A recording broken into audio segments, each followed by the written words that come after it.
Hello. Oh. Nice to see you all. While everyone's coming in, I'm finishing something up quickly for class.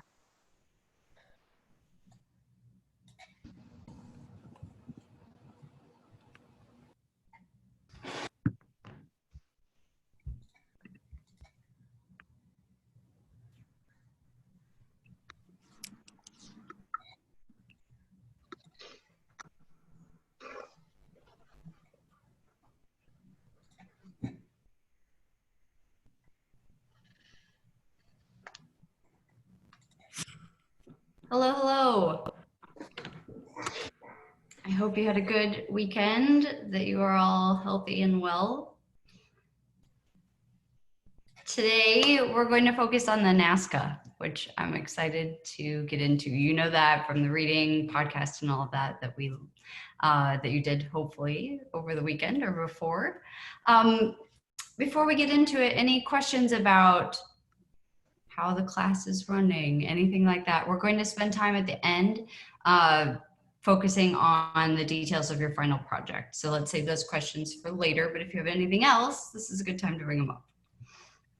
I had a quick question about, I think there's a test scheduled for next week.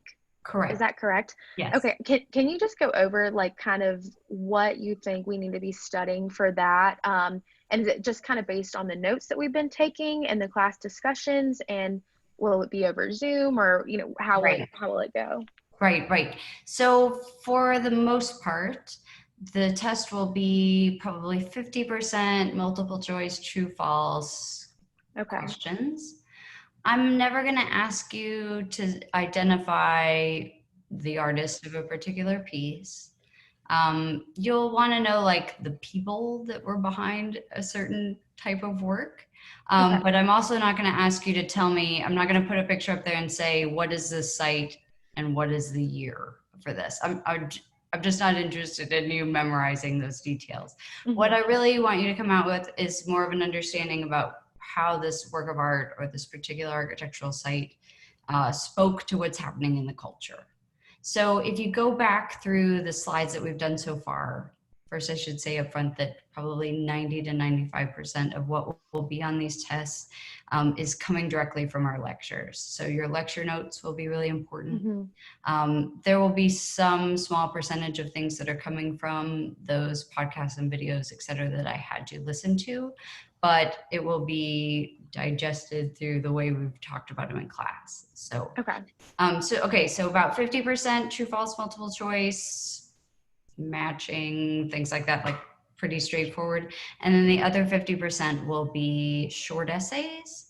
And these will be 10-point essays where you'll be writing, in order to earn 10 points, you'll be writing 10 distinct details about the image or the question that I'm posing. So for example, today we're looking at the Nazca. If I was going to put up an image of one of the geoglyphs, I would say, okay, this is the Nazca people created between 100 BCE and 800 CE. So I'm giving you all that detail. You don't need to give me that detail. Give me 10 points of information about what's going on in this image, how it reflects the culture. That would be a viable way that question would be set up. It will not happen over Zoom. It will happen on Canvas. How many of you, just raising hands, have taken an exam on Canvas before? Okay, so most are familiar, if not all. I will set up a sample exam, which will have silly questions totally unrelated to the class, just so you can see how they work. Basically, you know, each question will flash up individually. I'm setting them up so that you can go back to a question. You don't have to answer everything as it comes up to you. You can skip that one, go back, do whatever you need to do. You'll have an hour and 15 minutes. It'll take up one of these class periods. So it'll take up that time. If you have accommodations, they will be accommodated. Otherwise, it'll be an hour and 15 minutes. And I will be available by text and by phone during that entire time in case something goes wrong or you have any questions. they generally work pretty smoothly. But just in case. Okay. Yeah, does that help answer that? Any other Yeah. exam related questions? Okay. Obviously you will be in your own space taking this exam. I'm not proctoring it. I'm not watching what's happening. I know that you will lean on your notes, and that's fine. I've structured it knowing that that's going to happen. So what I do ask, and most of the questions you wouldn't be able to do this anyway, please resist the temptation to Google it. But most of what we're covering is not a Googleable thing anyway. So, okay. Yes, Annie. So I know you mentioned we like have an hour and 15 minutes to do it. So is that like open from a set time, or are we doing it like at 12:30? It'll start it'll start at 12:30 and Okay. it'll end at 1:45. Okay. That'll be different for the async students because their schedule is already wildly different. So those who are taking the class strictly async, for those of you who are listening, please send me an email about your ideal time availability and I'll set it up for that time. Okay, anything else on that front? Great. So 1 second.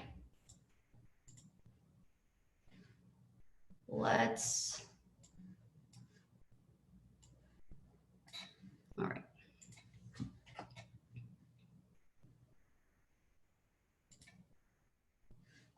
Thanks for your patience. I'm finishing up a Jamboard, so it's ready for you to go shortly. Okay. In the meantime,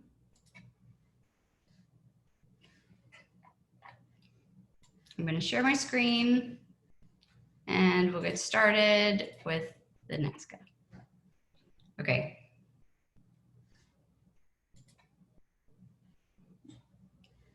So today we are looking at one of the three pre-Incan civilizations in Peru on the Pacific coast of North America. Pre-Incan, I'm always uncomfortable with these things. You know, they of course didn't think of themselves as pre-Incan. They thought of themselves as who they are, as the Nazca people, as the people from Tiwanaku and Timor. But specifically, we're focusing on the Nazca today. So we are in what is now Peru from 100 BCE to 800 CE approximately. So 900 years of this civilization, quite long lasting, enduring, particularly for this time period. And we'll look at the ways that this long duration was made possible.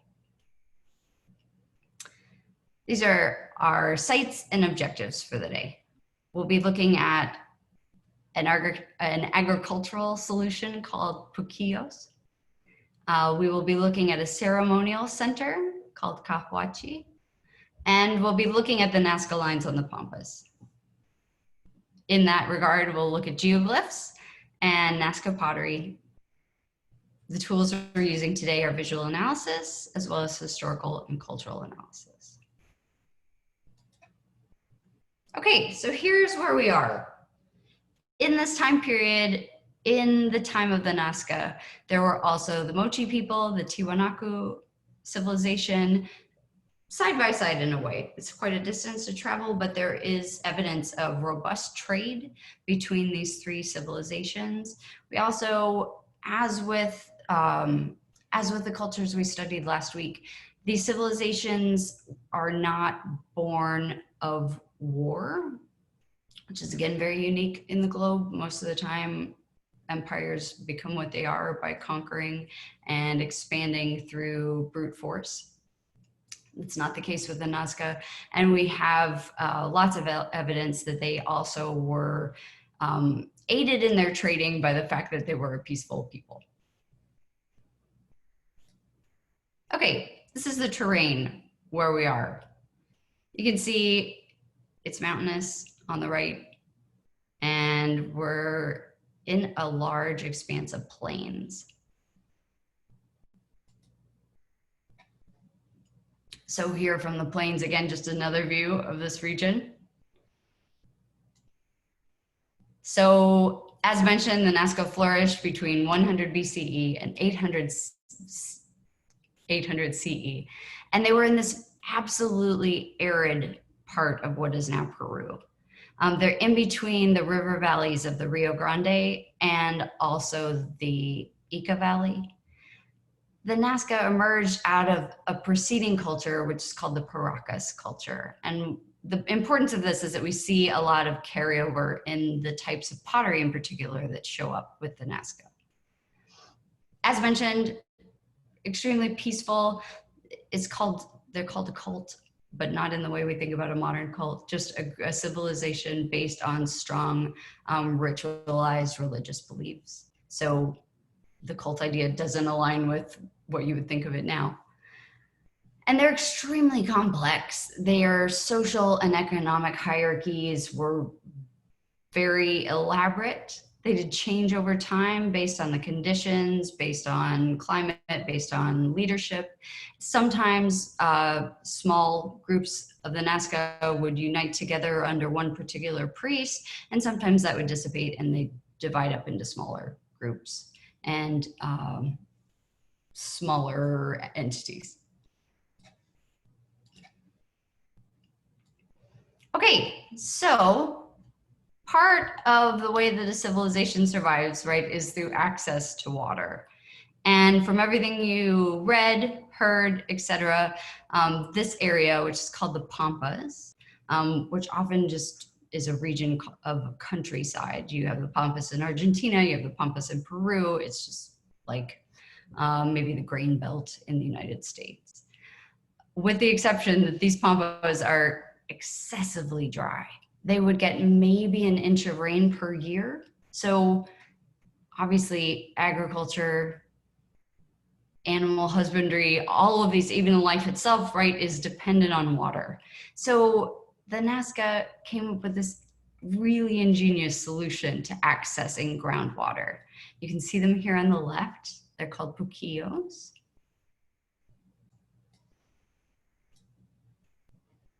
Here's another aerial view where you can see this group of small spiral holes. They look small in the image. In real life, they are, humans can fit on these tiny little rims. Expanding across what is below the surface, an underground reservoir of water, a natural aquifer. So any guesses at how these worked?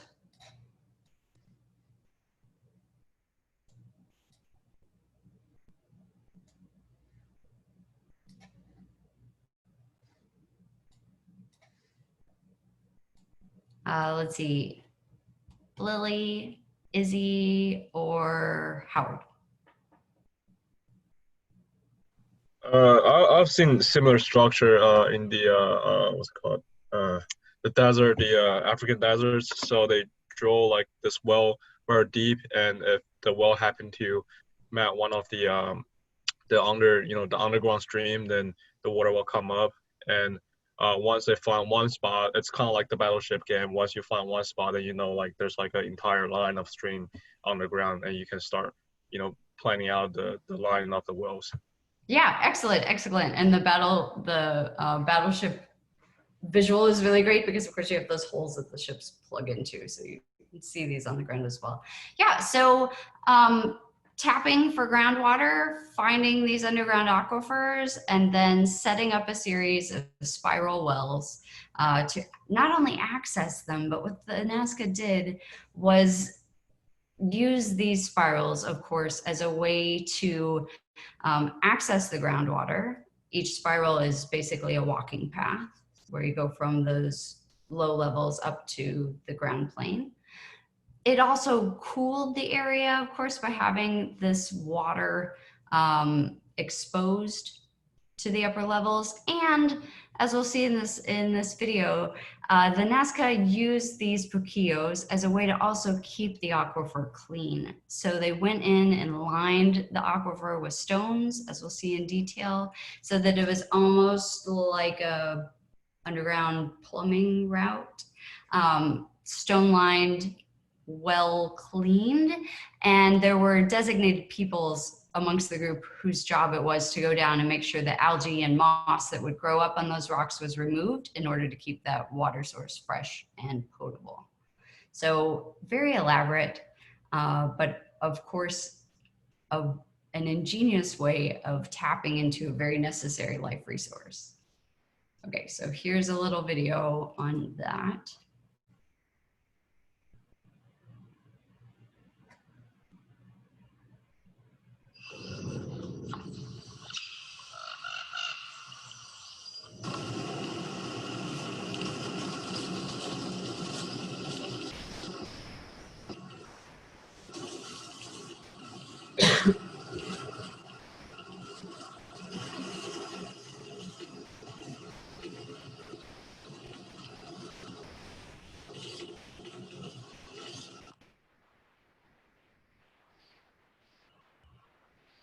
Okay, I'm sure you're asking yourself, where is this and where am I? In fact, I'm below ground at the city, or just outside the city of Nazca in Peru. The water here is coming from the high mountains, or possibly even the Andes, going underground and working its way gradually to the ocean.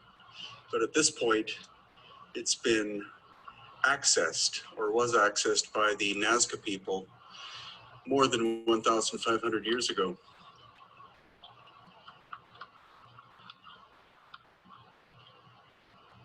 And what this is a spiral staircase going up from the water, which is at least 30 feet underground, and working its way up, or I'm going to be working my way up back to the surface of the land.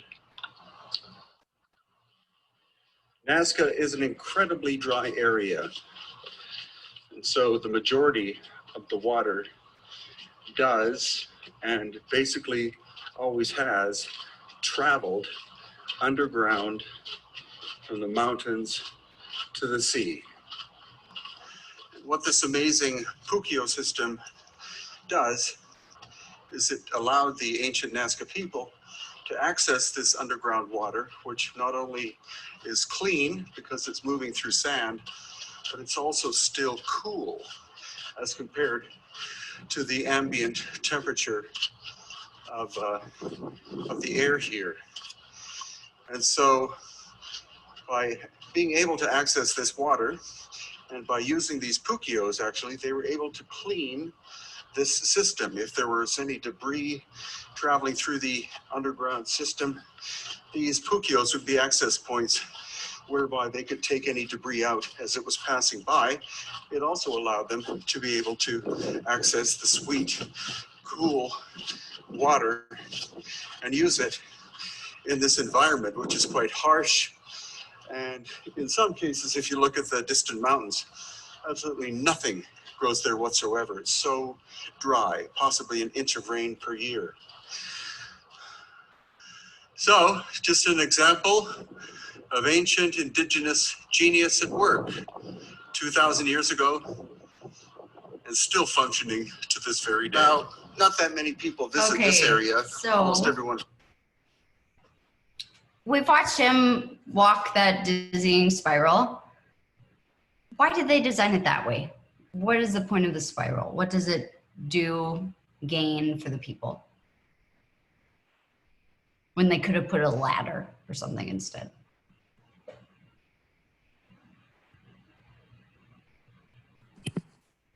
Yeah, Frank.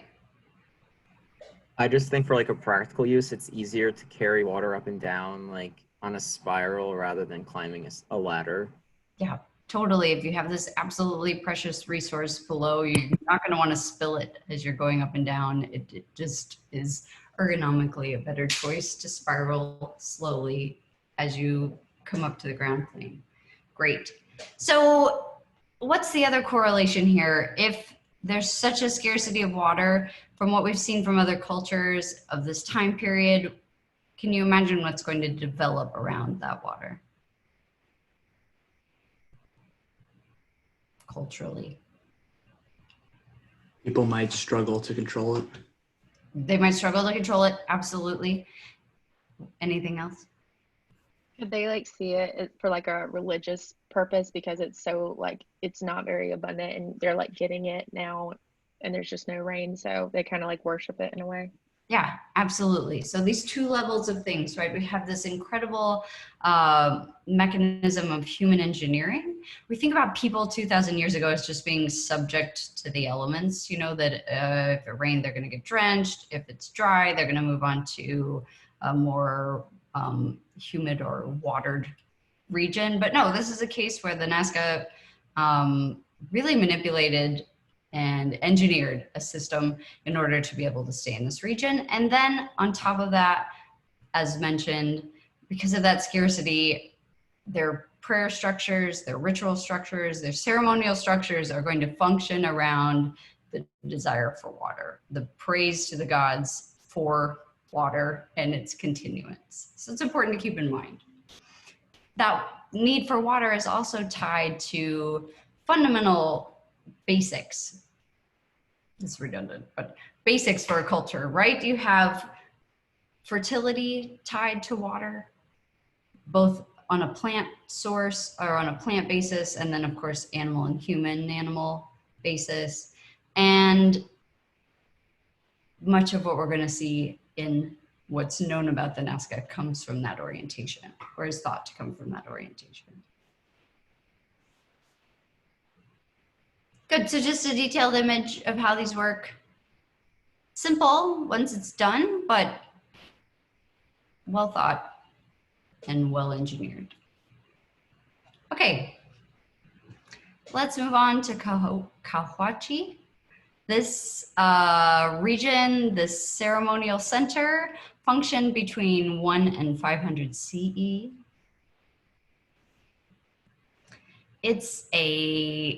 Cahuachi was thought to be a major urban center at first, when first discovered. But after careful investigation, archaeological evidence, it's now understood as a primarily ceremonial location. What have we learned so far that would indicate the difference between a ceremonial site and an urban site, for example? Ashley, Charlie, or Johannes? Housing, where people live. Yeah, housing is going to be key. What else might show us, for the rest of you, what else might show us the difference between ceremonial and I feel like all the ceremonial places have had some sort of grand place that they do the ceremonies, whether it was deeper in a dungeon or some of them had those arena type things. So we'll probably see a structure like that. Yeah, great prediction. Good. Maybe if they have drawings on the walls that can indicate a ritual site. Yeah, exactly. We often see it through some form of art. And in this case, we see it through the ceremonial pottery that exists. And the distinction between domestic pottery and ceremonial pottery was really key to figuring out what was happening here on this site. So for centuries, this was a major ceremonial center. The mounds that we see now, archaeological evidence points to the fact that they would have been stepped pyramids that were truncated, but also replicate the hillside moving up into those mountains that we saw earlier in their design and orientation. Some of them were used for family burial sites, and some of them were used for sacred pilgrimage sites, sacred ceremonies, as we've seen in prior civilizations. These are the remains as we see them today. So if you walked upon it now, knowing what you do know, you could start to imagine what's happening there. And then again, through careful digs, careful evidence, you would begin to see more. So the site is thought to have fallen in disuse around 500 CE as springs, natural springs that are, many of which are still found in the area, began to dry up. but those springs themselves point to why this site became what it was in the first place. For a culture so intensely focused on water, for them to encounter a place that has a series of natural wells, natural springs coming up out of the ground, that of course is going to be a holy and sacred site for them.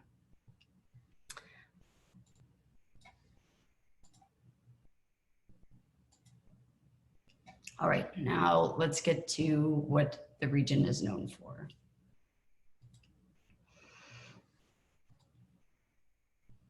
This is an image of what are known as geoglyphs, right? Markings in the earth. And the designs from the Nazca range from some of the animalistic images that we'll see in just a second to these very geometric orientations of lines moving across around 80 miles of the Pampas. The Nazca aren't the only population to have marked the earth in this way. There are sites in the Urals, in Scandinavia, in Iceland, in Australia, and also in the US and the UK, where carving out the ground in this very dramatic, ritualistic way is also common. The Nazca region has by far the most markings of any of these other sites I just mentioned.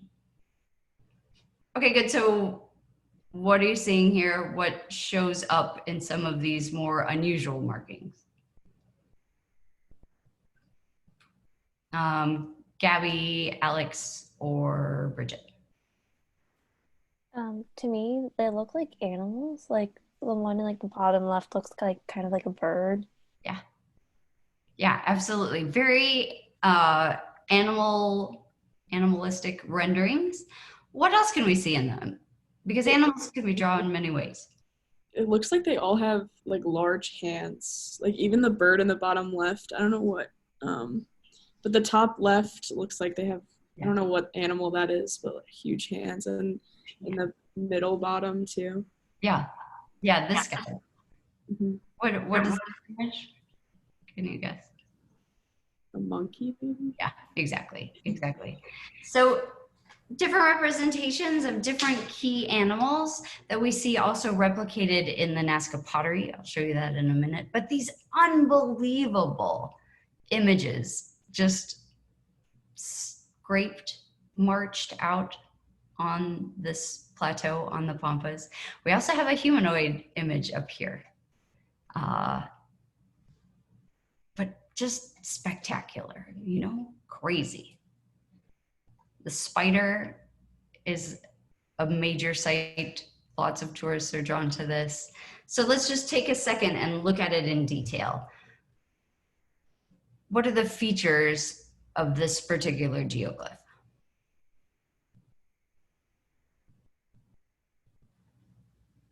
It's super like symmetrical. Like you can see that it's almost like a shape except in the design of an animal. Yeah, excellent. It's very symmetrical with the exception of this bizarre bit that juts out here as if the spider has a very long foot or another part of a leg, but absolutely symmetrical in its core. Good, what else? It also just seems like not as much intricate designs as much as it's more as just an outline of the figure itself. Yeah, good. So it's a silhouette, right? And what's, as you've said, it's not very intricate. So technically, what is the term for that? When something is not intricate, it is instead...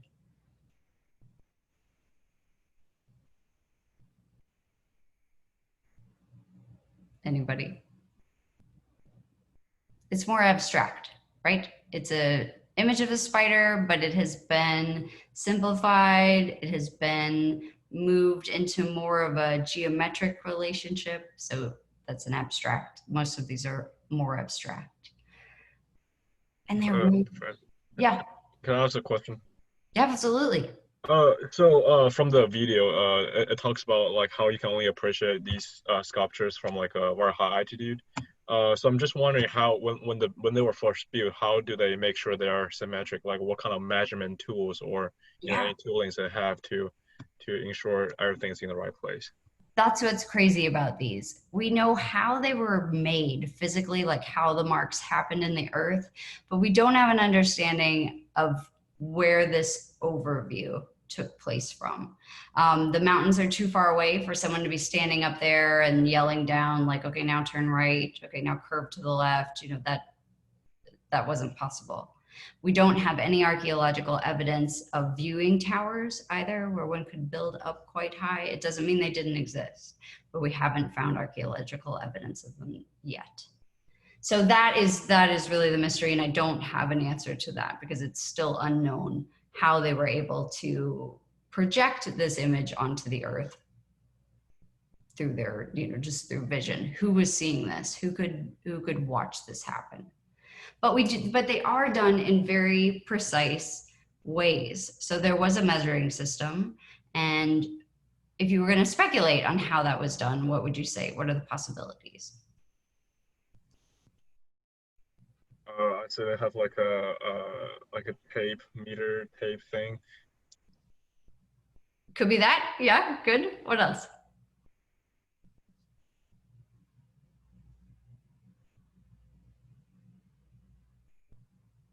Let's see, Lily, John, or Cole. If I asked you to go out in the middle of the quad and design, create a bear out there without getting up on the roof, how might you go about it?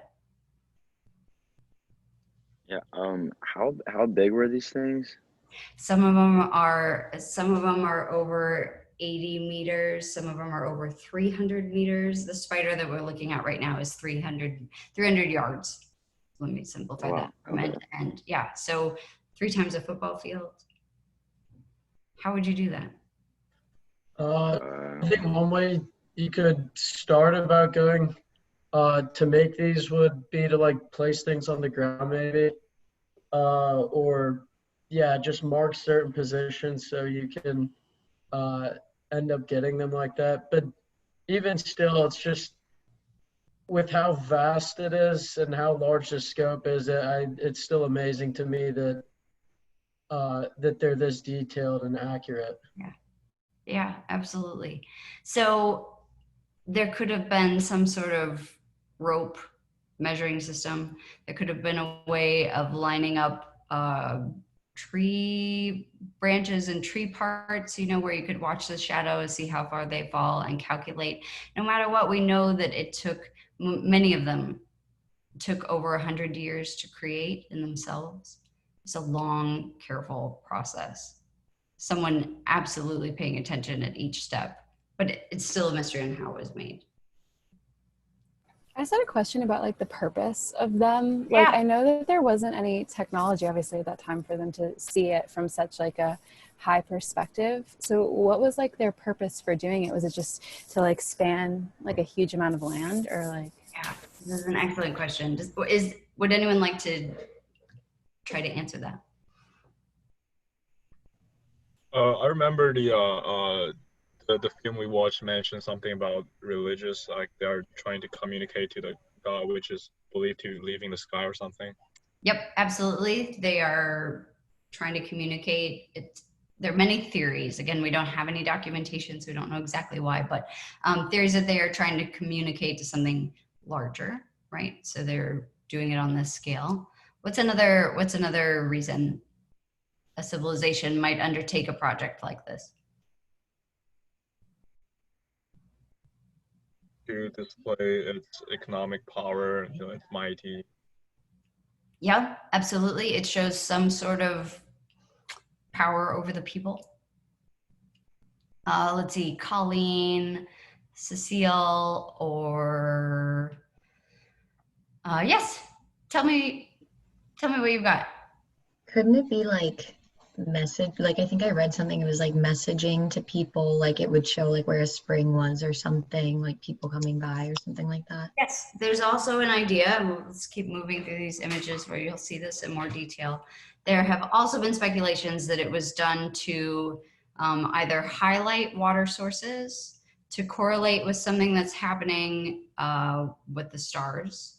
Lots of different ways of trying to think about this. So of course, scientists art historians have gotten involved to try and figure out, okay, what is going on? Because not only do we have these animalistic images, when you get down to it, the scale of their construction is also mind-blowing. So from these images, right, we get an idea of just how wide some of those stripes are on the land. You can see their scale in comparison to the humans who would have been building them. Yes, Frank. Yes, you have your hand up. I thought it was interesting one of the I thought it was interesting one of the things that we had to read or watch was how like they spoke about like the spaceman and how it was possible that they were talking to like aliens. So that was really interesting. That's how it always comes up because we don't have enough answers, right? Everyone was like, well, it's got to be aliens. And early speculation thought that some of the straighter lines, which we'll see in a second, were indeed, I'm going to jump over to them for a second. In addition to those animalistic geoglyphs, there are also this wild action that is being marched out on the land, because we know the way that these were made. The terrain in the Pampas has a sort of has a stone layer on top, and those stones are oxidizing, so they have a dark color through that oxidation. But if you go down 4 or 6 inches, then you get into this more sand-like color and texture. And so really all you have to do is kind of scrape away those rocks, and then you have a color distinction on the ground. And that's how these geoglyphs are made. We do know that. But scientists started to wonder, like, okay, are these, the way these lines all point to this section, for example, is there a well there? Is this something about pointing to water sources? And more research is showing it wasn't about existent water sources, but it was, these were done in the hope to draw water to those spaces through some communication through this. Ideologically, they thought that there were these underground water gods and that you could communicate with them through these lines on the surface and draw the water to where they wanted it to be. That's one theory. The other one is that it might have aligned astronomically with what's happening with different seasonal rotations of the stars, and 30% of the lines do line up that way. But 30% is also enough that it could have been randomized. So we don't have a direct correlation there. So it is one of these wild and crazy mysteries, but I want to really encourage you to push back against the alien narrative. It's over and over and over again. We look at cultures that we don't quite understand and imagine that those people just weren't capable, that some other being, it couldn't have been those primitive humans from Peru, which is really a derogatory way of thinking about it, right? They couldn't have come up with something spectacular. But we do have evidence that these were human-made. So keep that in mind while the alien speculations always come in. I took it more as like a communication with like outside like people from the world. Ah, okay, right. Not more like aliens made it. Yeah, okay, got it. Okay, so that this might be a way of showing or saying something to neighboring communities. And certainly it would have been spectacular. Again, pushing to that question of why they would have done this, there's a lot of evidence that shows that this was also a way of organizing the people. It was a way of keeping them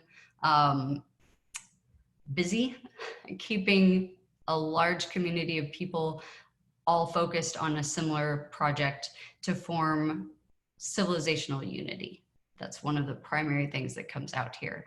It would be as if we undertook a new infrastructural project in the US, and everyone was focused on doing research to get it ready, creating the materials, bringing them to the site, designing whatever the thing was, and then implementing it. You know, it's gonna pull people together, it's going to keep them active, and it is going to be one way to prevent war or clash that would come out of idleness. One of the standout images is this one, which is called the mandala. It's a large square. It measures about 180 feet across. Tell me what we're looking at with this mandala. What are its features? Just like a bunch of different shapes, like a square, circles, triangles, maybe just kind of overlapping. Yeah, yeah. And how are they overlapping? All in like one center point. It looks like just like it's all even. Yeah. So we have this really fantastic geometrical relationship, right? We can see this is the design. This is just the projection of what this was. You have the square overlapping a second square, and then this series of concentric circles. Really advanced mathematical calculation and geometry, not only in its original form as someone probably plotted it out on the ground in small scale, but then brought to the scale of geoglyphs. So again, it's just like a fascinating culture. We don't quite understand enough about it, but something really incredible is going on here, scientifically, mathematically, and culturally. Okay, great. What about this woman? What about Maria Rieke? For those of you who listened to the podcast, do you remember what was going on there?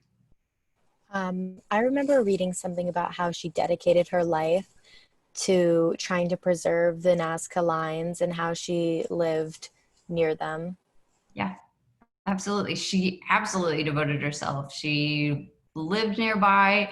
She did everything she could to protect them in a time when they were not protected by any local organizations, governments, or otherwise. And much of what we know about the Nazca lines is thanks to her care and lifelong dedication. Okay, so one more way that we know that these designs were not coming from aliens is that we have their replication in pottery. So we have this incredible orca whale marched out, stamped out here in the Pampas. And we see that shape appear again and again in this incredible form of pottery. So the Nazca, coming from the Paracas people before them, are some of the first cultures we see that don't just adhere to a lovely vase shape, right? Their vases, their drinking equipment takes on the shape of animals and natural shapes. Let's look at that in a little more detail. Okay, I'm going to break you up into small groups, into breakout rooms. Before I do so, please copy this link that I'm going to put in the chat.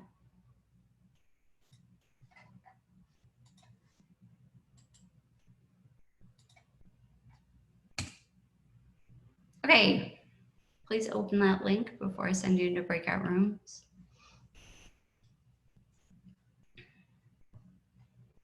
So as we've done before, we've used Jamboards in this class.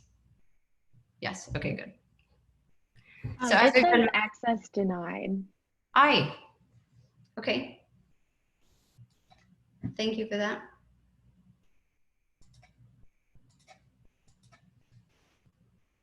Okay, now it's good. Okay. You can also try this next one, which might be the replication. Okay, good. Can everyone get in now?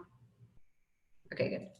All right, so take this opportunity with your group to do a visual analysis of what you're looking at. Make some notes with the sticky notes, draw some lines, write some text. Tell me the details of what you see.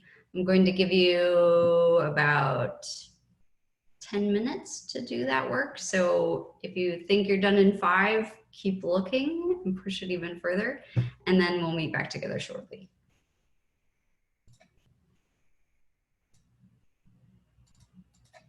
All right, see you in a bit.